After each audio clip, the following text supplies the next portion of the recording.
Well, Dr. Wollaston, here you are. Good evening. And I'm just wondering, why do you think he is suppressing this document? Well, first to say, I don't think there has been any pressure on him to do so from the food and drink industry. I think this is just that government, as a principle, tends to not to like to release either the advice or the evidence that it's given. But my view is that this is evidence that's been paid for at public expense for Public Health England. And Public Health England, this is evidence, is not advice to the government. And we're going to be debating over the next few weeks what should be in the government's obesity strategy. And for the government to say they'll release that evidence when the ink's already dry on the paper, I don't think it's good enough. And a really clear principle at stake here. The Secretary of State asks bodies across the NHS to be open and transparent and publish evidence in good time. I think that leadership needs to come from the top, and it's a very important principle that he should publish. I'm just wondering whether he's under pressure from somewhere else, because he puts in his handwriting in the letter to you, sorry, I do understand your position. Might that mean that in some way, I rather like what you're saying, but I'm afraid I can't do anything about it? But he could do something about it. And if he won't, the other important principle here is that Public Health England, when they were established, very clearly, the Chief Executive, Duncan Selby, has the power to publish in his own right for public benefit. So I think that even if Secretary of State won't, for whatever reason, there's no reason for Duncan Selby not to do so. And this is information that we've all paid for. It's for the public benefit, for a very important purpose, and we must see that evidence, in my view. Well, joining us also is Chris Snowdon from the Institute of Economic Affairs, and I'm wondering if Dr. Wollaston eventually gets this report and it is evidence that in some way sugar is related to child obesity, what would be wrong with a sugar tax? Well, I don't think the report we're talking about here is about whether there's evidence for child obesity. That was out a few months ago with the second report. It will be presumably some sort of economic analysis of how these kind of syntaxes work.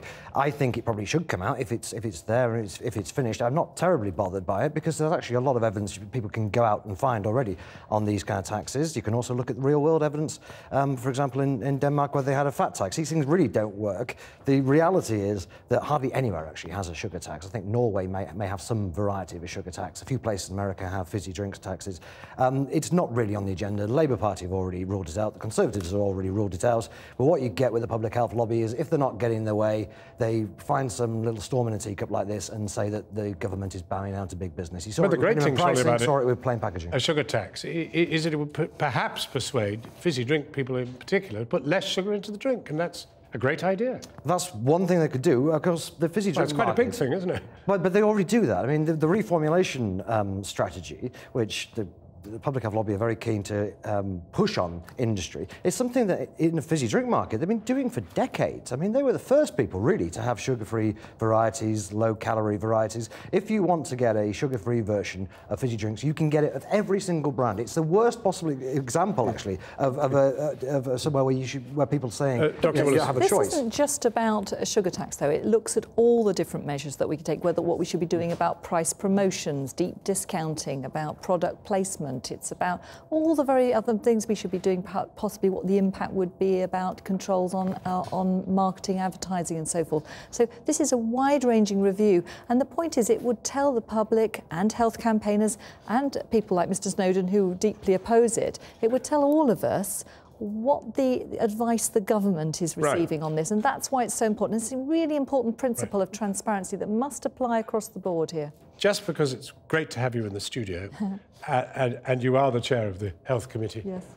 Junior doctors. Yes. And do you think that the Secretary of State has in any way moved towards resolving this crisis? Well, first of all, I do need to declare a conflict of interest. I've written about this because my daughter is a junior doctor and is one of those that's joined the many that have now actually just left to work in Australia. So I have to make that very clear whenever I talk about this, that I do have that conflict of personal interest. And my thoughts, which I've set out in an article, are that I think that both sides should step back from a dispute. I was a junior doctor myself in the 1980s, so I know what it's like to be working very hard as a junior doctor.